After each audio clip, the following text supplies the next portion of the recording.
এই স্লোগানেই রাজধানীতে শুরু হয়েছে রথযাত্রা। গানের তালে তালে নাচছেন সবাই।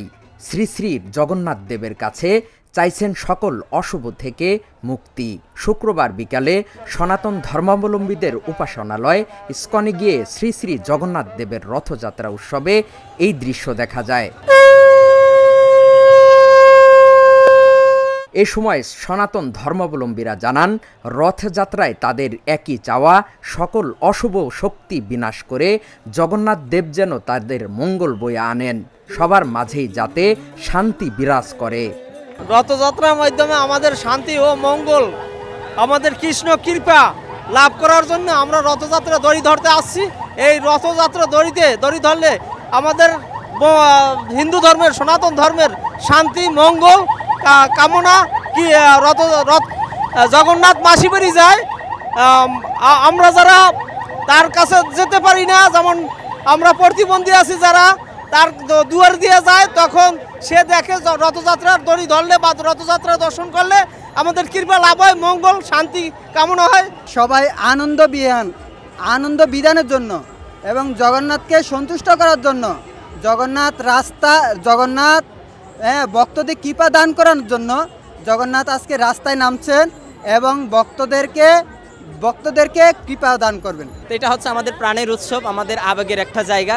আমরা চেষ্টা করি আমাদের যে জগন্নাথের যে মহিমা আমরা প্রচার করার জন্য, যে সাথে সাথে আমাদের সনাতনীদের সবার যে একটা যে ঐক্যের সাথে সবাই একসাথে মিলে আমরা যে জগন্নাথের আমাদের প্রাণের উৎসব, আমরা যে জগন্নাথ রথযাত্রা মহোৎসবে আমরা পালন করে থাকি। আমাদের সমাগম প্রত্যেক বছর 1 লাখের উপরে হয়, আশা করি এবছরও তার বেশি হবে, আর হচ্ছেও। আমরা এখন পর্যন্ত আমরা জাস্ট 3টা-2:30টার সময় ছিল, তার থেকে এখনই আমাদের প্ল্যানিংয়ের উপরে, মানে আমরা জনগণকে আমরা ঢলের অভাবে আমরা নিজেই, আমার ঘাম ছুটে যাচ্ছে যে আমরা নিজেরাই মেনটেন করতে পারতেছি না, যে এত মানুষ। রথযাত্রায় নতুন পোশাক আর সাজসজ্জা করে পরিবার নিয়ে অংশ নিয়েছেন নারীরাও।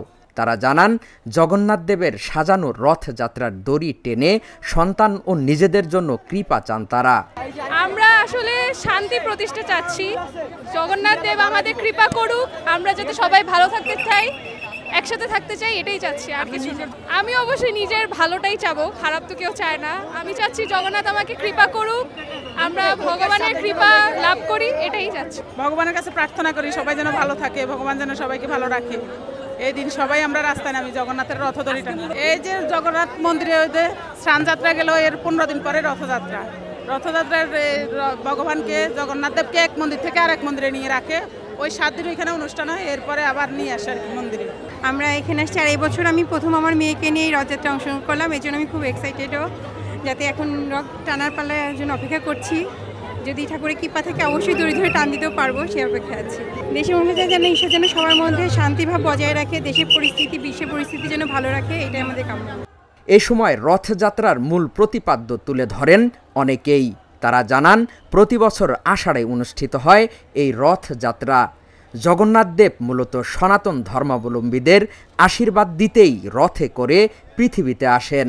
প্রতি বছরে আষাঢ় মাসে রথযাত্রা অনুষ্ঠিত হয় এবং এই রথযাত্রা হচ্ছে আমাদের একটি ঐতিহ্যবাহী অনুষ্ঠান এবং এটা এই সূত্রপাত হয়েছিল উড়িষ্যার সেই পুরী ধামে এই জগন্নাথ দেবের রথযাত্রা শুরু হয়েছিল। এখন সারা পৃথিবীব্যাপী আমাদের ইস্কনের মাধ্যমে সারা পৃথিবীব্যাপী রথযাত্রা উৎসব হয়ে থাকে।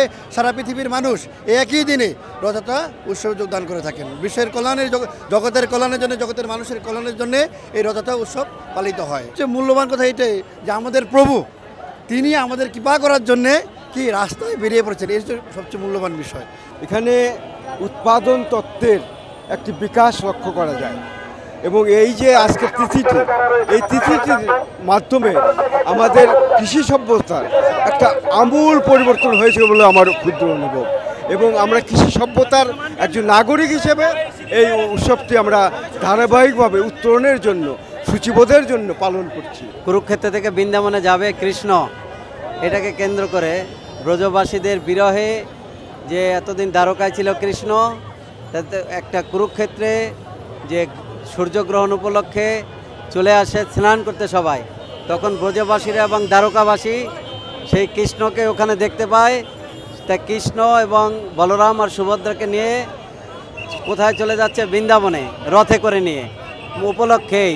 আর বিশেষ করে জগন্নাথ থাকে রত্ন সিংহাসনে, জগন্নাথ রাজ সিংহাসন ছেড়ে আজকে জগন্নাথ রাজ সিংহাসনে এই রাজপথে বেরোয়, সমস্ত জীবকে উদ্ধার করার জন্য রথে তিনি দর্শন দান করেন।